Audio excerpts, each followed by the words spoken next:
شايف صراع بينكم يا ما استاذ انا ما فيش، انا بس بتكلم نمره واحد. نمره اتنين، انا وجهه نظري بامانه ان النص بتاع 1000 متر لدور العباده ده نص تقيل شويه. ليه؟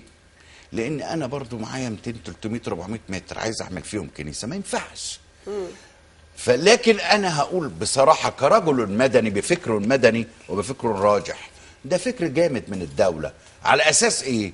على اساس ايه؟ ان كل الناس تفكر في بناء دور العباده في المناطق الجديده. خد 1500 وخد 2000 متر في الصحراء وابني دور عباده. في الوقت الحالي انت بتعمر لي وبتعمل منطقه جذب وبتعمل منطقه تعليميه وبتعمل كل حاجه. مش انت عايز تبني؟ بتساهم في الخدمات يعني؟ بتساهم في الخدمات. لكن انا هقول بصراحه، احنا ليه بنبص على ان دور العباده هتبني في القاهره؟ لا طبعا، لا طبعا، القاهره مقفوله. يبقى اذا لما اقول 1000 متر انا مش بقول نوع من انواع التعجيز، لا، انا بوجه نظر المسؤولين عن الكنائس وعن الجوامع وعن دور العباده عامه اتجهوا الى الصحراء.